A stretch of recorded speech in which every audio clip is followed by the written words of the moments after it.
Hello and welcome back to Seeing Dementia Differently. My name is Cece and on today's Carers Conversation we are joined by Swayla.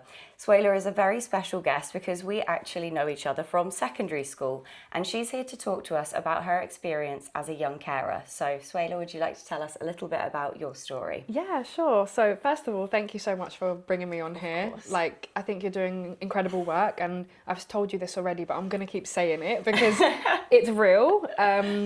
You're providing something that people really need. Like your content is of use. Yeah, it feels lovely to be able to bring this kind of support. I think the kind of support we can both agree that we would have done with back when we were at school. It's lovely to be able to share that with others, and I'm sure your story as well is going to be so helpful because, of course, I often speak from the perspective of a young dementia carer, and your story, of course, doesn't involve dementia, but you are very much a young carer. So, you know what? It's so like interesting to even think of myself in that way because it was just the norm. Yeah.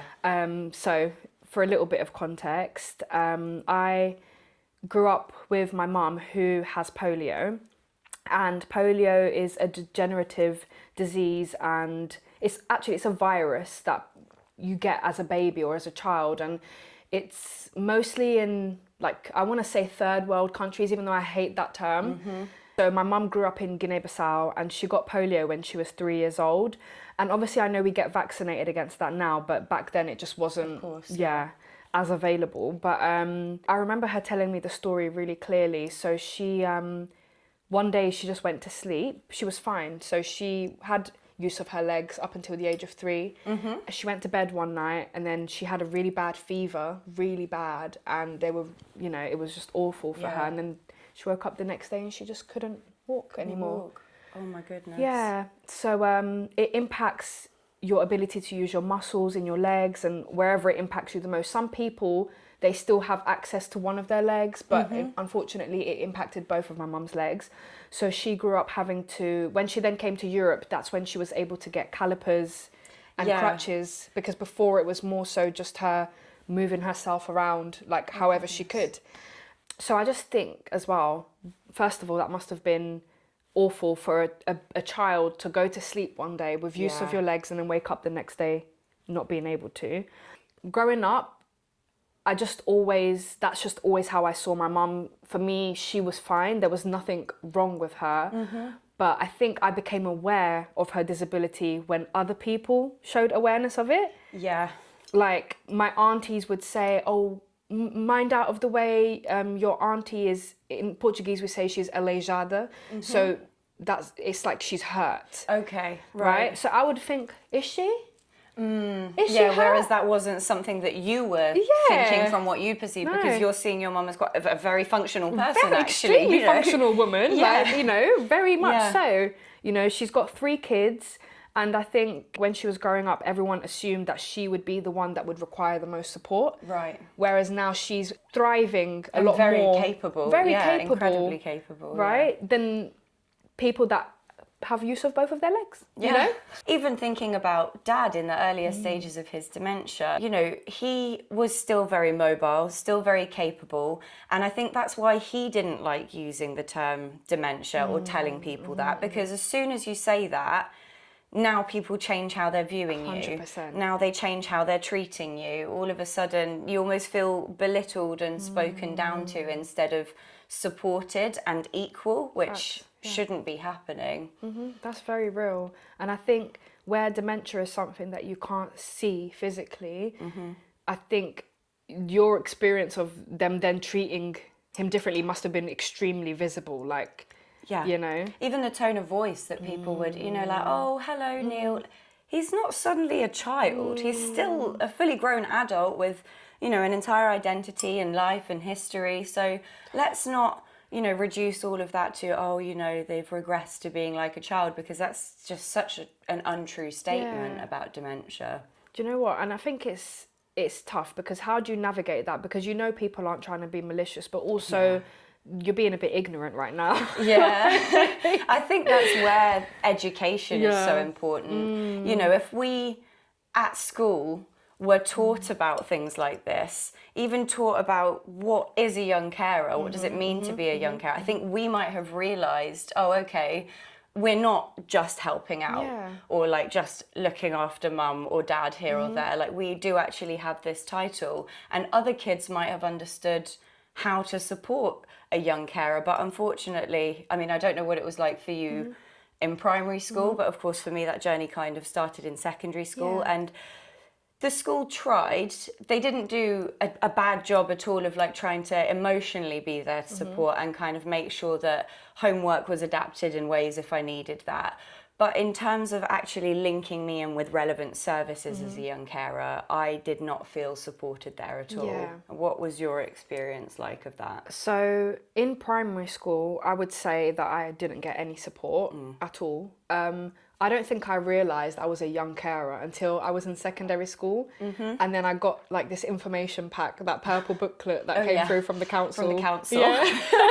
So, with recipes on how to make beans on toast. It's like, I make rice and stew. Like, I don't need a recipe on beans and toast, to be honest with you. Like, it was so impersonal, those packs that you would get, that I know, of course, they're trying to cast a wide net to make sure everyone feels included, and that maybe that information to some people is helpful, but you think, have a conversation with me. You know, I'm already a pretty mature person, because you do have to mature quite quickly when you're a young carer in a situation like that. And you just feel like this information is not relevant. It needs to be tailored. That part. And I think that's where like services like yourself come in, because I know that you will take great care to really tailor things specifically to people's actual case and what they've got going on. I think being from an African family, I think that already in itself requires something very specific. General services, they don't really cater to ethnic minorities. My household was always very tough. I grew up with a lot of tough love. And I always felt like I wasn't allowed to complain. I wasn't allowed to be upset.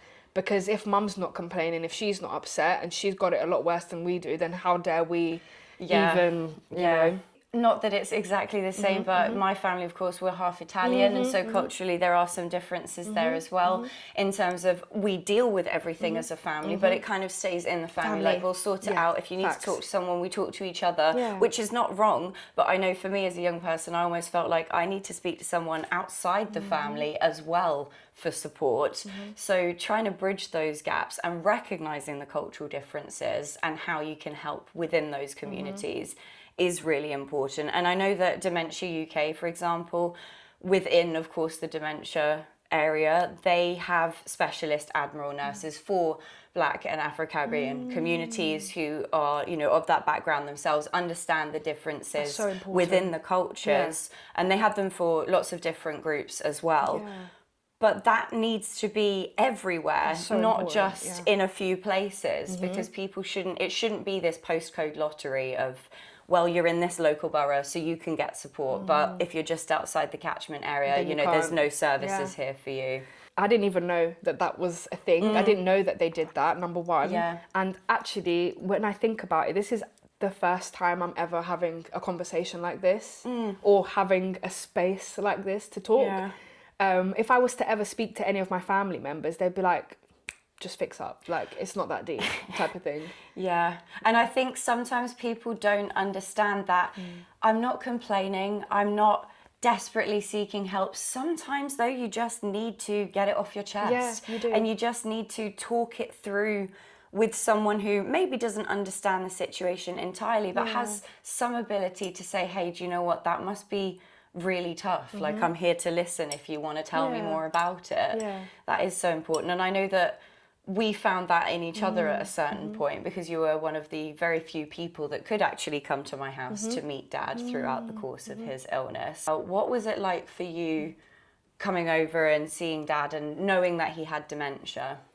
Before I knew, because I don't think I knew straight away, and I was still coming over as normal.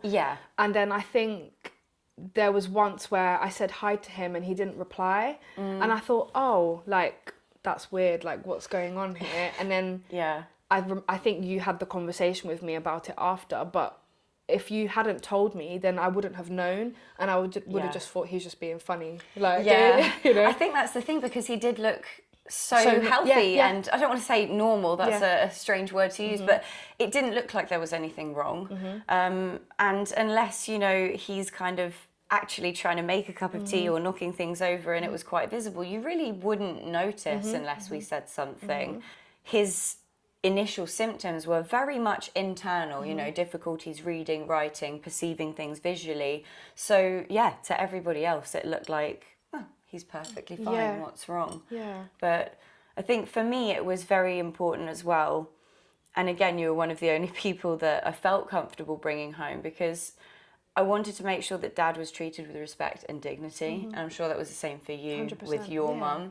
Did you ever have any experiences where you did invite people over or friends came round and they did treat your mum differently, or you had bad experiences? Yeah, definitely. Thanks for listening to part 1, and do not forget to watch part 2.